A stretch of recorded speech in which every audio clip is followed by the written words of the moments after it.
Kapayapaan. Magandang umaga po sa inyo lahat mga kapatid sa pananampalataya. Sa buong Pilipinas at sa buong mundo, naririto na naman po kami, ang Kingdom of Heaven and the Holy Nations of God, para sa isa na namang paghahayag ng aming pong pastor. Ang tunay na sugo ng Diyos sa ating kapanahunan ngayon na pinagkaloob ng ating Panginoong Diyos na ayon sa kanyang kalooban, nakakandili sa atin ang ating mga kaalaman at tunawa tungkol sa mga bagay-bagay at nangyayari sa ating kapanahunan ngayon. Mga hiwaga, talinghaga at misteryo ng ating banal na kasulatan, lahat po yan ay isasaysay ng ating pong pastor. Ang may pakinig ay makinig sa sinasabi ng tunay na sugo ng Diyos sa ating kapanahunan ngayon.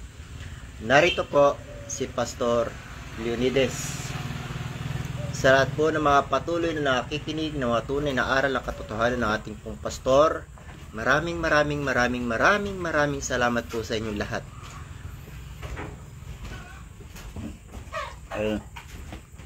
Nawa ay kapayapaan ang sumainyo lahat na taga Pilipinas at buong daigdig. Ngayon, ang Diyos ay nagagalit na. Tandaan nyo ha, sa katigasan ng ulo ninyo at hindi kayo kakinig sa Ebanghelyo na siyang liwanag ng buhay at magdadala sa inyo ng magandang kinabukasan. Dahil ang sabi ng Diyos, nung una pang panahon, kay Moises, binigay niya 10 utos upang ipatupad sa buong Israel ng panahon niya. Ngayon, hindi na buong Israel, buong daigdig na. Dahil naglaganap na ang Biblia. Sa iba't ibang salin ng Biblia, hindi kayo nagkakaintindihan na nagkakagulo. Dahil sa mga talinghagang nakabalot diyan sa Biblia, walang nakakaunawa at walang nagpapaunawa na pastor na sinabi ni Jeremias. Nakausap niya ang Diyos. Jeremias 3:14. Jeremias Kapitulo 3, talatang 14 hanggang 15. Kayo'y manumbalik o tumatalikod ng mga anak, sabi ng Panginoon, sapagkat ako'y asawa ninyo, at kukuha ko sa inyo ng isa sa isang bayan, at 2 sa isang angkan, at dadalhin ko kayo sa Sion. Alright. At bibigyan ko kayo ng mga pastor ayon sa aking kalooban, nakakandili sa inyo ng kaalaman at unawa. Alright, naintindihan ba niyo yan? Alright, dahil hindi maniwala ng Biblia, ganyan ang nangyayari sa inyong buhay. Mga matay kayo. Ayan na o, dami na namamatay sa vaksin na pinaintulutan nyo. Dahil sa katangahan ninyo, kala ko marunong kayo magsiyasat, pero hindi kayo marunong magsiyasat. Ayan na, maliban sa vaksin na yan, may kalakip na salot yan doon sa 28:58 ng Deuteronomio.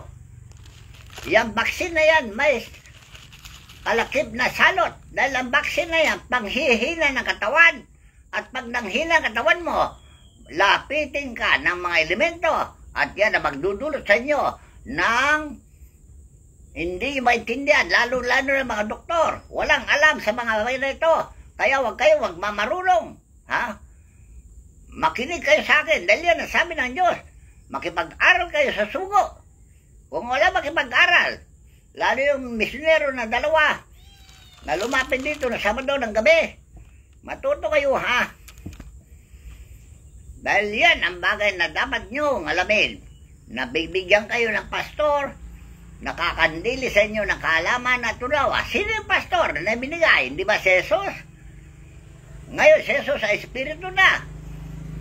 Kung saan naroon ang Espiritu ni Kristo, doon kayo para matupad ang kasulatan na kung saan siya naroon, dumuon kayong kasama niya. Doon ay may kalayaan. Dahil yan din ang pangako ng Diyos.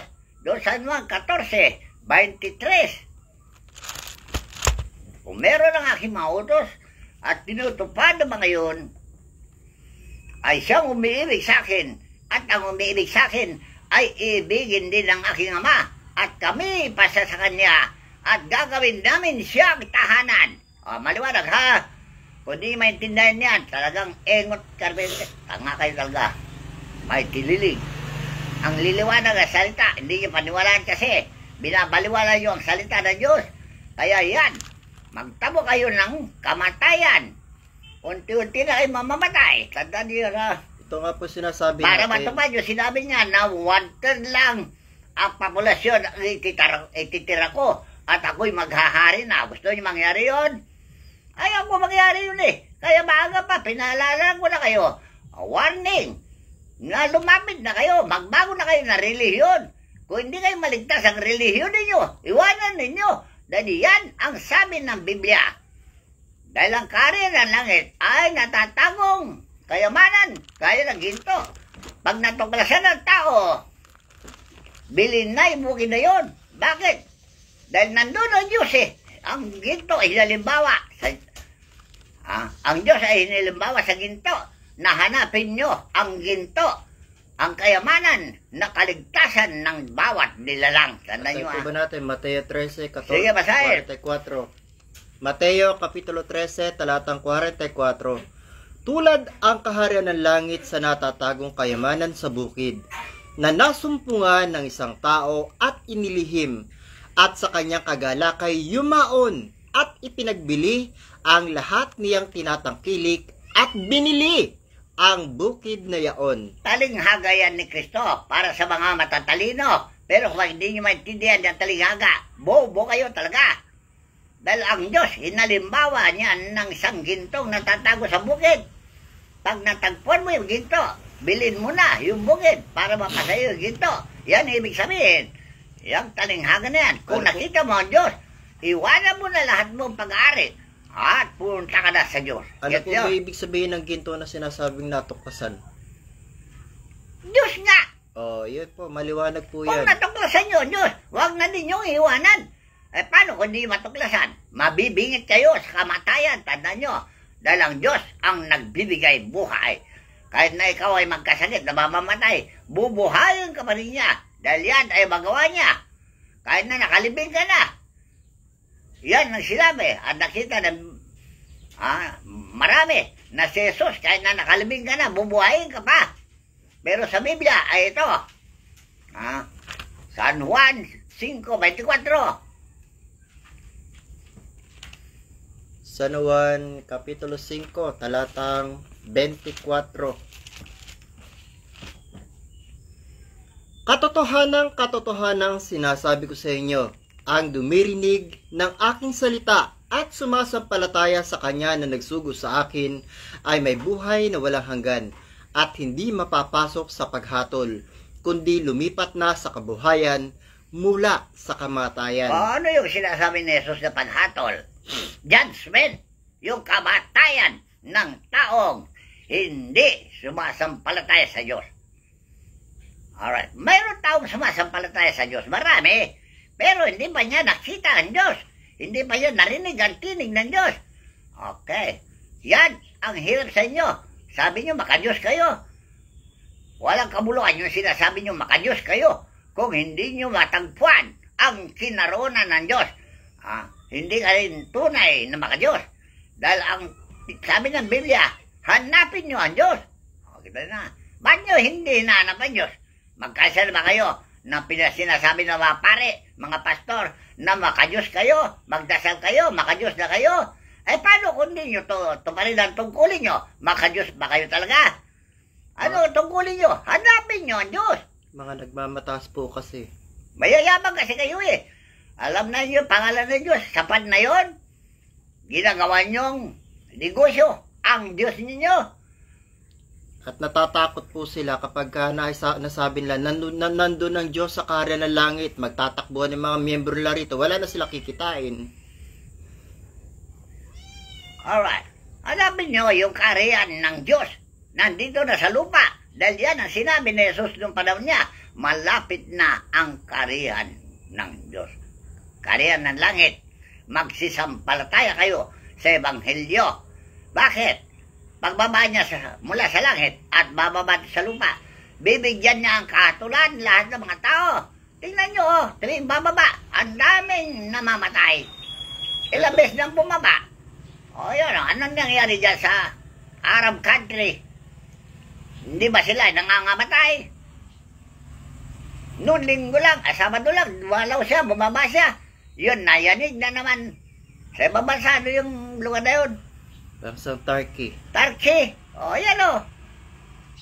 Tandaan nyo nayanig na naman ang Turkey. Dito ba sa Mindanao, panay, lindol. Tsaka po bago dumating yung mga dilubyo na yan sa iba't ibang panig ng bansa, matagal na po nating naimensahe na talagang yayanigin sila ng ating Panginoong Diyos. Naimensahe na po natin sa lahat ng tao para walang maniwala kasi. Ayaw nilang maniwala eh. Mas paniwala nila fake news. Kasi sa'yo, totoo news. Ito sinasabi namin dito sa inyo. Totoo news ito. Hindi fake news ito. Ay nasanay po sila sa mga fake news. Sa katotohanan ayaw na pakinggan. Huwag niyong paniwalaan yung pumasok ka sa relihiyong ito, ligtas ka. Kaululan niyang salita niya, salita ng mga ulol. Salita ng demonyo. Salita ng mga bugok. May tililing. Pumasok ka lang, ligtas ka na. Hindi ba may tililing? Pumasok ka at sundin mo ang obligasyon mo sa Diyos. Dahil meron kang obligasyon, meron kang tungkulin sa Diyos. Lahat ng tao may tungkulin sa Diyos. Sabi niya, iba ang tungkulin ng mga ngaral, iba ang tungkulin ng mga tagasamba, iba ang tungkulin ng mamamayan. Basahin po natin. Pero pare-pareho yan na ipinapatupad yung 10 utos na huwag kang magnakaw dahil maraming mamamayan na magnanakaw. Maniwala kayo? Ito po, Kailan sa industrial, maraming magnanakaw sa industrial. Tandaan nyo Ecclesiastes 12:13. Sige. Ito ang wakas ng bagay. Lahat ay narinig. Ikaw ay matakot sa Diyos at sundin mo ang kanyang mga utos sapagkat ito ang buong katungkulan ng tao. Anong katungkulan niyo? Sundin ang utos ng Diyos o sundin niyo niya mag-asawa, mababae, malalaki, mandarabong, mga hudas kayo lang. Taksil kayo. Dahil ang Diyos lang ang may lalang sa inyo. Hindi pa niyo alam igalang. Hindi nyo alam hanapin para maragdagan ang buhay ninyo at magbibigyan ng kasaganan na pinangako niya. Yung tinatawag na kaban ng tipan. Ano yung kaban ng tipan? Kasunduan para sa kapayapaan na kung kayo masunurin. Kakain kayo ng buti na lupain. Sabi niya doon sa Jeremias, 1:19. Jeremias Kapitulo 1.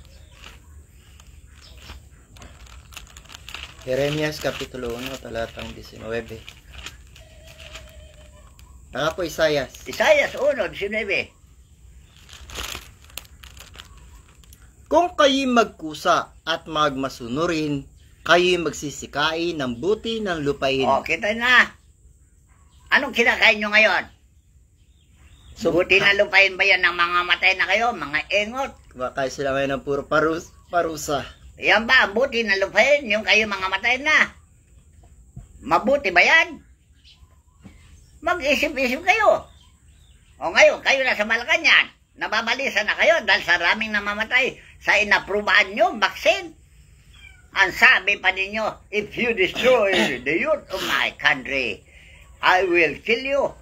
Mga salitang hudas yung mga yun. Si Duterte po nang nag-aproba niyan bago si BBM. Okay. Silang dalawa ni Duque. Kaya itong sinasabi ko sa inyo, tayo sa inyo lahat ito, para kayo ay mabuhay. Ayaw nyo mabuhay? O sige. Makamatay kayo talaga. Dahil sabi ng Diyos, papatayin niya lahat ng makasalanan. Tandaan nyo. Ito po, nabalitaan ko si Duterte, babalik daw magkakandidato na namang senador tsaka vice president yata. Naku, lahat na magnanakaw sa buong mundo. Sila ang mag-ahari. Tulisan ang magnanakaw na sinasabi ng Diyos. Pag na-impeach daw si Sara Duterte. Bakit ma-impeach si Sara Duterte? Gumawa ba ng anomalya? Yung confidential fund. See? Ganyan ang tradisyon ninyo nasa gobyerno. Kung sino ang tulisan at siya may tungkulin. Yan ba ang utos ng Diyos? Na ang matulisan sila mag-ahari? Si Duterte, halos ang bahay ng mga miyembro niya. Kaya yung mga salita ninyo, panindigan niyo yan dahil sabi ng Diyos, huwag kayong magsasalita na hindi niyo matutupad. Tandaan nyo Dahil yan ay panata Pag nananata kayo at di nyo tinutupad, sinungaling kayo talaga. Alalahanin nyo ha. Kung di nyo paniwalaan dahil ako'y dukha lamang, tandaan nyo ha. Itong sinasalita ko ay sinasalita ng Diyos ngayon sa kasalukuyan. Alright. Ako lang ang isang propeta na nag-interpret ng salita ng Diyos sa inyo. Gaya ni Moses, gaya ni Jesucristo. Tandaan nyo dahil si Jesucristo hindi nagsasalita ng kanyang sariling salita, kundi salita ng Diyos ang kanyang sinasalita. Ganon din si Moses, ganon din yung mga propeta, at ganon din ako. Kung ano sinasalita ko, siya sinasalita ng Diyos. At yan ang dapat kong gawin dahil yan ang aking tungkulin. Nahiyag ko ang inyong mga kamalian para kayo magbago. Hindi nyo tanggapin na inyong kamalian. Alright, maliwanag na gusto nyo sa impyerno. Tandaan nyo ha, ma-impyerno kayo lahat. Nihayag na po ni Duterte yan. Doon na daw na nais niya kasi wala raw pakinabang sa langit. Payaw mo lang siya. Sundin nyo si Duterte. Impyerno gusto niya. Sige, magpakayawan kayo. Nakawin nyo lahat ang pera ng daigdig. Tingnan ko lang kung di kayo ma-impyerno.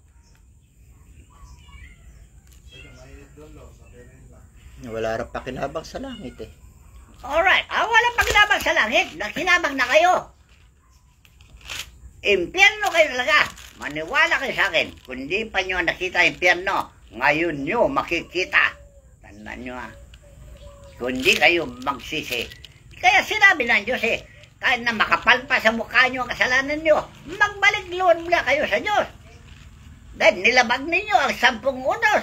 Ano ang nakalagay sa 10 unos? Magngilin kayo ng araw ng Sabat at mag-aral na Ebanghelyo at pangangaralan tayo ng Diyos. Yan ang araw ng Sabat. Banal na Espiritu ang isusugo niya. Kasali si Kristo, kasali si Moises, kasali si Abraham, kasali lahat ng mga banal, at ang Diyos ang magbibigay ng pagpapala tuwing bababa siya. Ayaw niyo yun? Nabalangkas na yung karin ng langit nandito na sa lupa.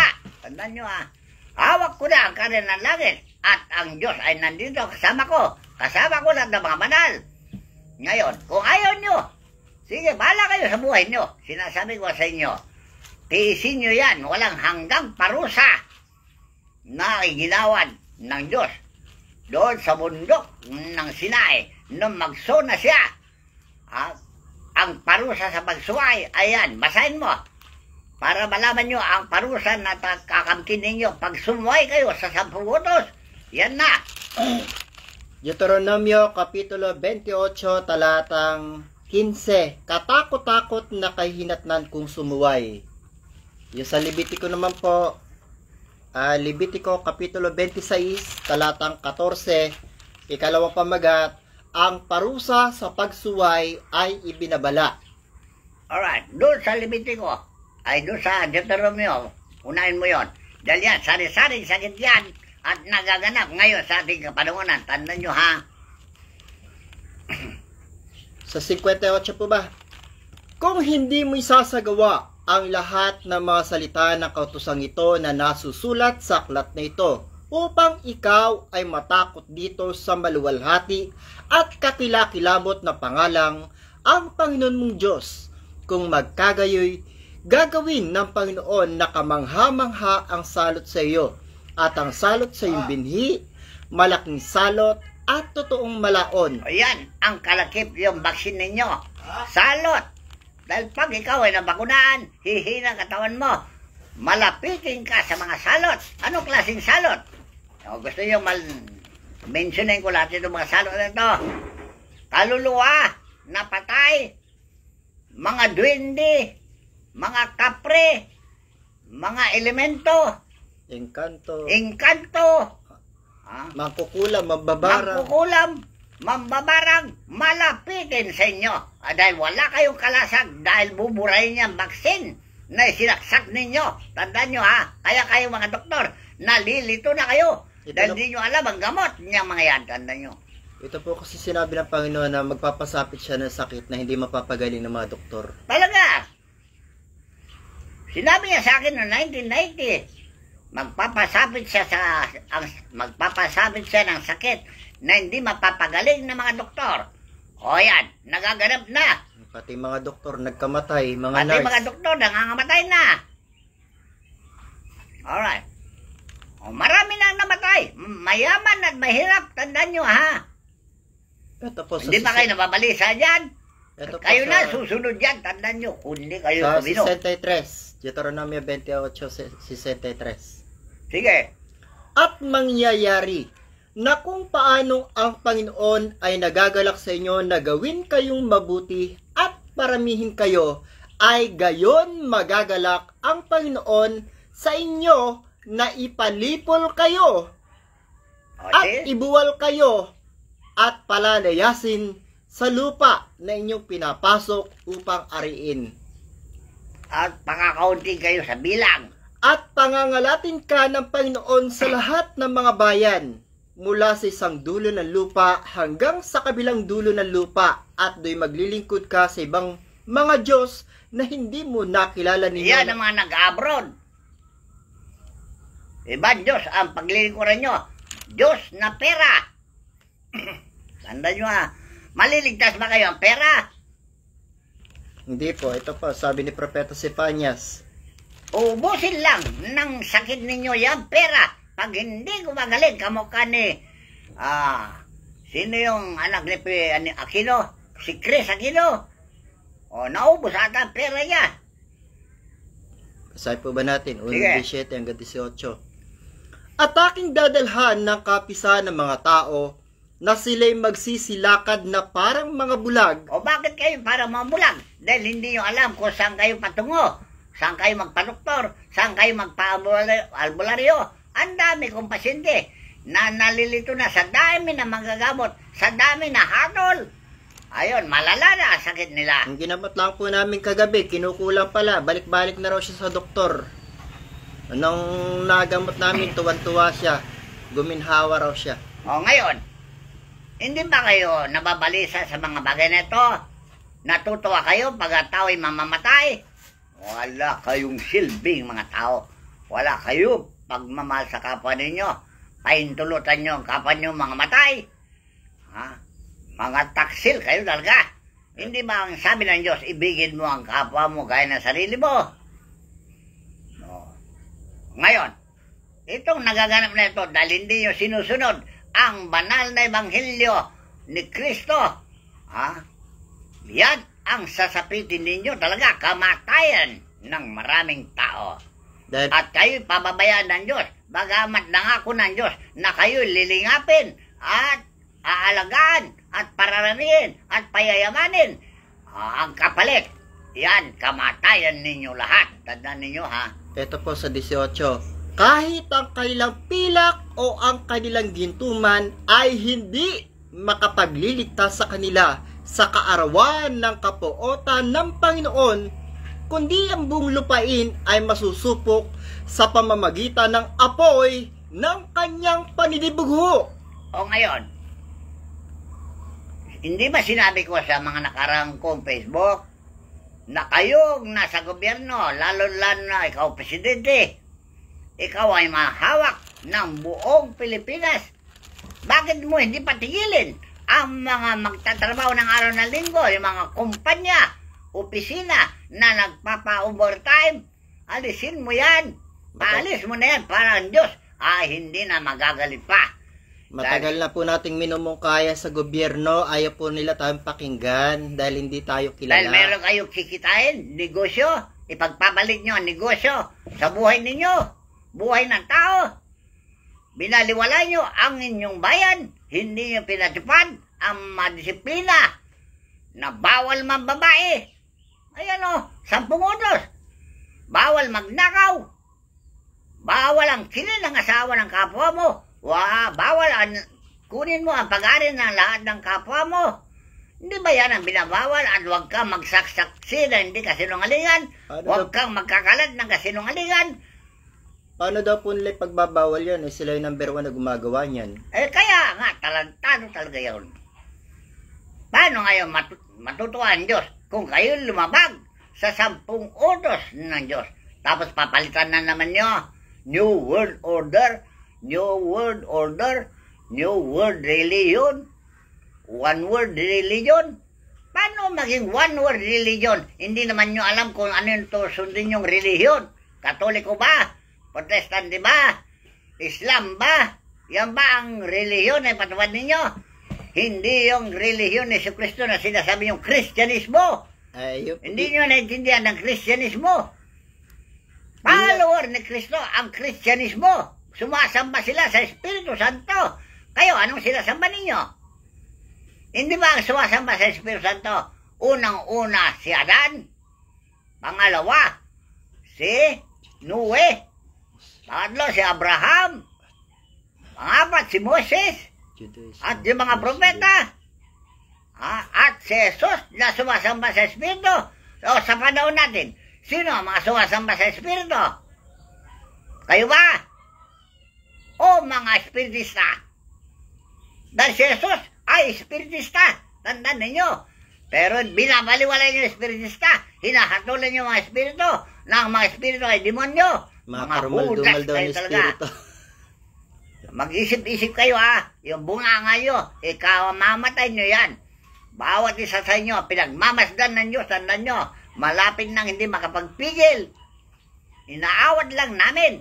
Tandaan nyo yan Naitayo na rin po nila yung third temple. Kaululan yan. Third temple. Yung Katoliko, yung Muslim, tsaka Judaismo. Naku, Tatlong templong napakalalaki. Tingnan mo yung Muslim, pinapatay niya. Tatayo pa ng templo ng Muslim. Mga ulol. Kung titingnan po kasi nila, yung lahat ng mga dinidilob yung mga bansa, puro po bansa ng mga Muslim, si Propeta Muhammad ang pinaniniwalaan. Okay, huwag mo lang dagdagan. Talaga makunat ng utak, maintindi, mga yan. Walang utak. Original na walang utak. Genesis 1:1. Original kayong walang utak. Nilalang ng Diyos ang sanlibutan. Kita niya nilalang ang Diyos ang sanlibutan. Yan ang unang creation. Tao. Nang pasimula ay nilikha ng Diyos ang langit at ang lupa. At ang lupa ay walang anyo. Okay. Ano yung langit at lupa? Kaluluwa at katawang tao. Nilikha ng Diyos yan.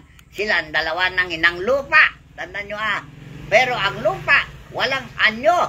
Ibig sabihin, bobo talaga. Yung katawang lupa. Kaya pinag-aral ninyo sa edukasyon para matuto. Grade 1, grade 2, grade 3, grade 7, grade 11 na, bobo pa rin. College na, bobo pa rin. Graduate na, bobo pa rin. Dahil hindi ginamit ang utak niya sa wasto. Kaya walang utak, walang laman ng utak. Ano nangyari? Dahil walang laman ng utak. At ang lupa ay walang anyo at walang laman. Kita na. At ang kadiliman ay sumasaibabaw ng kalaliman. Kaya sukdulan ng kasamaan dahil patayan ang ginagawa nila dyan sa lumang tipan. Patayan dahil walang utak sila. Kapwa-tao nagpapatayan hanggang ngayon. Walang utak kayo talaga. Tigil na niyo yung patayan na yan bago kayo patayin ng Diyos mismo. Ilunod kayo ng Diyos. Gusto nyo? Paano nga po magkakaroon ng pagbabago yung ating daigdig? Ayaw nila sa ebanghelyo ng ating Panginoong Jesucristo, ng ebanghelyo ng ating Panginoong Jesucristo, pag-ibig at kapayapaan. Ayaw nila. Demonyo nga sila. Anak na demonyo. Dahil malinaw. Kinagat nila yung pain ng demonyo. Yung pagpapayaman. Pain ng demonyo yan. Kaya yumayaman na kayo. Kaya anak kayo ng mga demonyo. Maliwanag. Hindi po ba yung mga bansang Muslim na yan, pinagbabawal nila magbasa ng Biblia?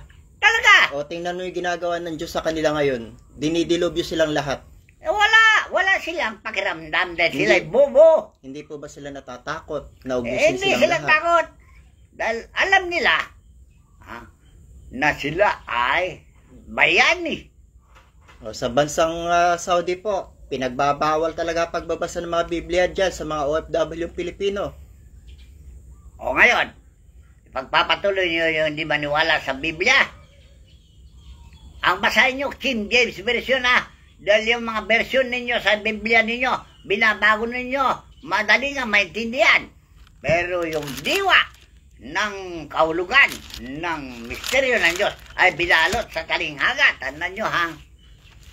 Bigyan po natin ng babala yung mga gumagawa ng ganyan na pinapalitan nila yung mga titik sa Biblia. Ito po, Talaga. Apokalipsis. ito po meron po dito sa Deuteronomio 4:2. Sige. Huwag ninyong daragdagan ni babawasan ang salita na aking iniutos sa inyo upang inyong maingatan ang mga utos ng Panginoon ninyong Diyos na aking iniutos sa inyo. Alright. So, pakialamero kasi kayo eh. Kaban ng sipan, binago nyo letra. Okay. Sa Hindi Apokalipsis. naman nyo masunod. Kaya na binago nyo letra. Aayusin namin yan. Sumunod lang kayo sa Biblia. Sumamba kayo sa Espiritu. Kung saan naroon yung banal Espiritu, doon kayo. Alam niyo po ba kung Tandaan nyo sa Espiritu. Tandaan nyo, ha? Alam niyo po ba kung bakit binabago ng mga iba't ibang relihiyon yung nasa Biblia? Para po tumugma iyon sa kanilang relihiyon. Para yung sinasabi ng naku. Biblia, Huwag nyo lulukuhin ng Diyos. Tandaan nyo. Maluluko nyo ang tao, pero hindi nyo maluluko ng Diyos. para po umayon sa relihiyon Dahil nila. ang Diyos ay hindi tao. Tandaan nyo, ha? Ito po ba Espiritu yan at engkanto yan. Apokalipsis Kapitulo 22:10. Sige. At sinasabi niya sa akin, huwag mong tatakan ang mga salita ng hula ng aklat na ito, sapagkat malapit na ang panahon. Ano ibig sabihin yung tatakan? Huwag niyong ililigpit o itatago ang mga salita ng hula ng mga ito dahil malapit na ang dilubyo, kamatayan ng maraming tao, at malapit na rin ang kaligtasan ang mga taong mananampalataya dahil mahahati talaga. Tandaan nyo, ha? Dito po sa Apokalipsis 22:18-19. Aking sinasaksihan sa bawat taong nakikinig sa mga salita ng hula ng aklat na ito, kung ang sino man ay magdagdag sa mga ito, ay daragdagan siya ng Diyos ng mga salot na nakasulat sa aklat na ito. At kung ang sino man ay mag-alis sa mga salita ng aklat ng hulang ito, ay aalisin ng Diyos ang kanyang bahagi sa punong kahoy ng buhay at sa bayang banal na nakasulat sa aklat na ito. Yan po, Alright, napakabigat. taliga ka pa rin yan, hindi maintindihan. Ano yung punong kahoy ng buhay? Kilala ba ninyo? Yan si Jesucristo na pinuno ng pagkabuhay ng tao. Mabibigat po ang nakaatang sa mga taong magdadagdag, magbabawas sa banal na kasulatan. Sa bagay, nakababa na po yung lahat ng mga hatol sa lahat ng mga tao. Wala na, hindi niya mapigilan yan kung di kayo magbago.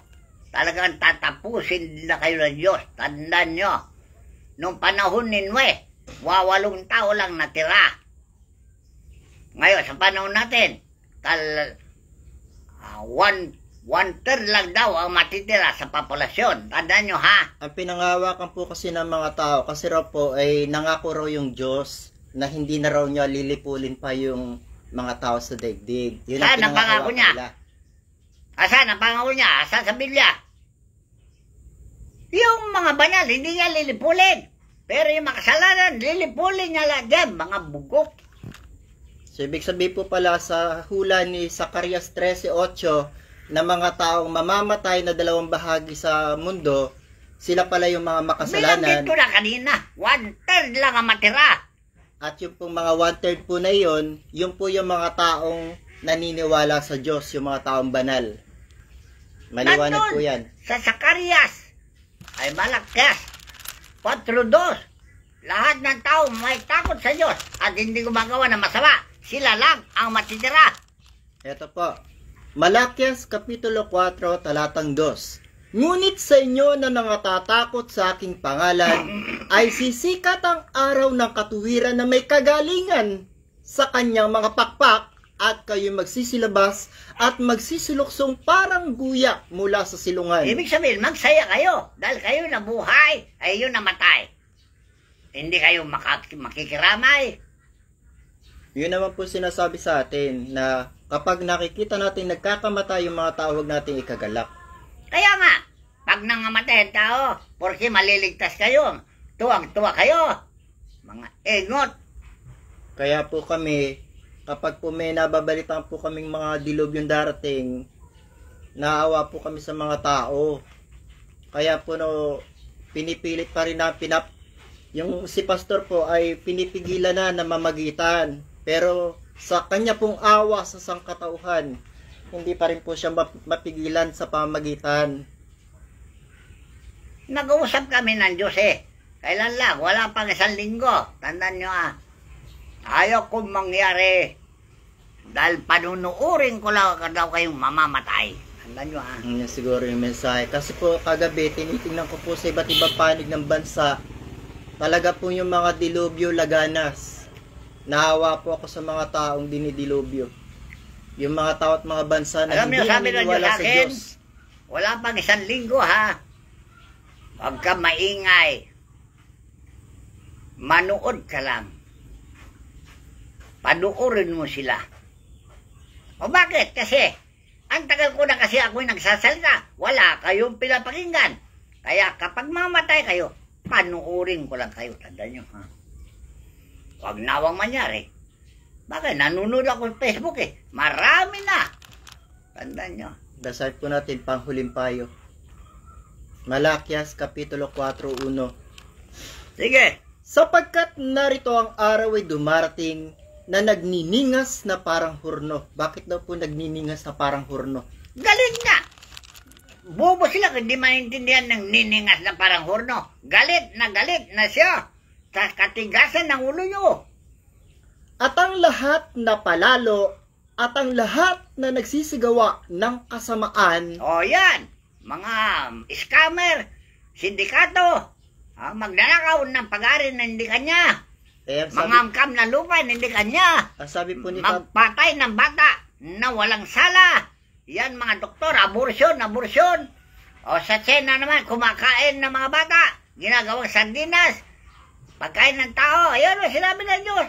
Ang laman ng tao, ginagawa niyong sardinas. Tinatanong mo po kung anong relihiyon meron sa China. Naniniwala ba sila sa pakialam Diyos? ko ano relihiyon nila. Basta hanapin nila ang 10 Commandments. Walang relihiyon na makakaligtas. Tandaan nyo, ang makakaligtas ay 10 unos. Kaya po kasi nila nagagawa yun. Gawa nga po ng yung pananampalataya nila, wala sa pananampalataya ng Panginoong Jesucristo. Kung hindi makaligtas ang relihiyon ninyo, iwanan ninyo. Sundin ninyo ang relihiyon na tinuturo ng Diyos. Anong relihiyon? Wala kasi hindi nyo alam kahulugan ng relihiyon. At sa lahat po ng mga bansa na dinidilubyo at patuloy na dinidilubyo ngayon, maawa po kayo sa mga sarili ninyo. Tingnan nyo po kung anong pananampalataya pinaniniwalaan nyo. Ang pinaniniwalaan nyo po kasi si Propeta Muhammad. Ayaw nyo paniwala ng Panginoong Jesucristo na siyang tagapagligtas. Paano po kayong ililigtas ng Panginoon kung ayaw nyo siyang paniwalaan? Bobo nga sila. Ang yayaman na. Bobo pa rin. Kaya nga sabi ni Haring Solomon, huwag na kayong bobo. Basahin mo, hanggang kailan kayo mga bobo magsisibig sa inyong kabubuhan? Kawikaan, Kapitulo 1, talatang 22. Hanggang kailan kayo mga musmos? Ang ibig sabihin po kasi ng musmos, yun po sinasabi ng pastor, mga bobo. Magsisibig sa inyong kamusmusan, magsisibig sa inyong kabubuhan. At ang mga nanunuya ay maliligaya sa panunuya. At ang mga mangmang ay magtatanim sa kaalaman. Ano po ba yung magtatanim sa kaalaman? Ayaw matuto. Ayan po, ayaw nyo po kasing matuto ng Ebanghelyo ni Kristo. Magsibalik kayo sa aking saway. Narito aking ibubus ang aking espiritu sa inyo, sapagkat ako'y tumawag at kayo'y tumanggi. Alam nyo po kasi, araw-araw po kaming nagmemensahe sa lahat po ng mga tao sa buong Pilipinas at sa buong mundo. Ayaw nyo pong paniwalaan yung mga katotohanan na aming ibinabalita sa inyo. Ang nais nyo puro fake news. Kaya po kayo mga napapahamak. Sige. Total, nakatagda naman mamatay sila.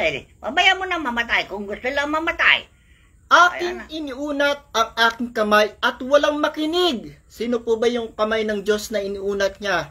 Na wala na ayaw Ang mga kamay ng Diyos ay mga banal na espiritu. At kami ang mga paan nila na nagtataguyod ng Ebanghelyo. Tandaan nyo At alam nyo po ba, napakarami na po akong mga naipost sa social media na mga mensahe ng mga banal na espiritu. Ayaw nyo rin pong pakinggan. Ay, palabintangin na yung mga yan. Sabihin nyo po, mga karumalduman na espiritu. Palabintangin nga, hindi ba bawal ang magbibintang? Kung hindi ka makakatiyak, huwag kang magbibintang. Dahil kasalanan mortal yan. Kahit na sino ka. Kaya nga po ito yung sabi, kundi inyong iniuwi sa wala ang duo kong payo. At hindi ninyo inibig ang aking saway. Ano po ba yung saway ng ating pong Panginoong Diyos, ng dakilang Ama? 10 utos. Ngayon po, napakaliwanag po. Yun po yung saway, 10 utos. Ako naman ay tatawa sa kaarawan ng inyong kasakunaan. Ako'y manunuya pagka ang inyong takot ay dumarating. Pagka ang inyong takot ay dumarating na parang bagyo, at ang inyong kasakunaan ay dumarating na parang ipo-ipo. Pagka ang hirap at hapis ay dumating sa inyo, kung magkagayoy, tatawag sila sa akin, ngunit hindi ako sasagot. O yan, ang papalain ng mga taong matigas ang ulo. Hahanapin nila kung mga masikap. Mo, palabintangin. Di ba bawal ang magbibintang? Palabintahin kayo, gaya ng sinabi ng mga tao ng panahon niya. Ang sinabi nila si Kristo ay may demonyo. Ngayon, kayo mga anak ng mga pilosopo noon. Sabagay po, yung mga tao kasi na pinatay ng Diyos nung kapanahunan ng ninunong Noe, ay tayo pa rin po yung mga tao na yon. Kaya nga, hindi nagbabago ang ugali. Kailan lang po bumaba yung ama, ano sabi ng ama? Anak, sabi po sa pastor, walang nagbago kahit isa. Wala nga talaga. Tindaga sa ulo, oh. Kaya nga po ang sinabi niya. O, tama na yan. At yan ay talagang makukulit talaga mga yan.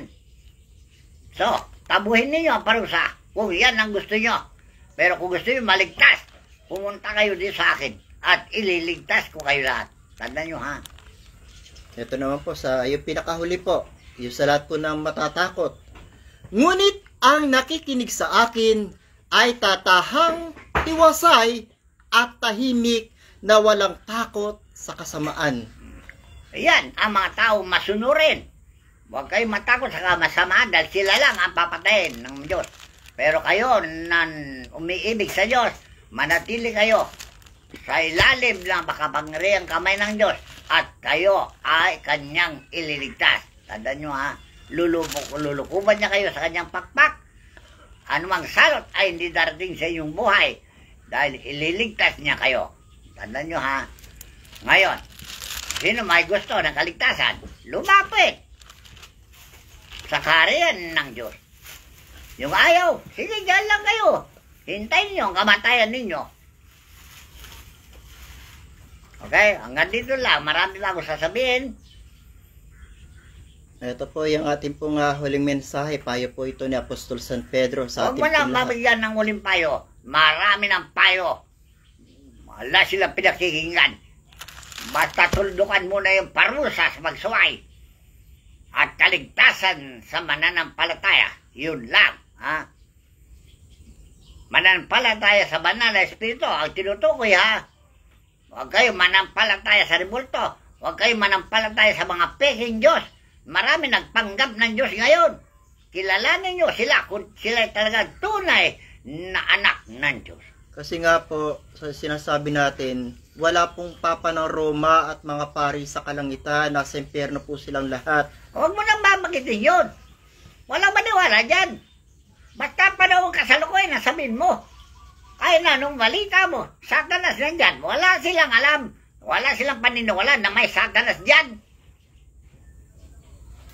Bahala na sila sa buhay nila. Saka lang di malaman ito pag sila'y patay na. Tandaan mo. Ayun po yung sinabi ng Panginoon Kristo na maniniwala lang sila pagka nakaiwalay na yung kaluluwa nila sa katawan. Totoo yan. So hanggang dito na lamang po mga kapatid sa pananampalataya. Kahit po ang pastor ay nagagalit na rin sa mga nangyayari sa ating pong kapanahunan na ang tao ra po ay sadyang matitigas ang ulo. Ito po yung sabi ni Apostol San Pedro, iligtas natin ang ating mga sarili sa masama at likong lahing ito. Magandang araw po sa inyo lahat. Ang lahat po ng kapurihan, kapangyarihan at karangalan ay ating pong itinataas sa ating pong dakilang Ama, siya nawa. Maraming salamat po sa inyong lahat.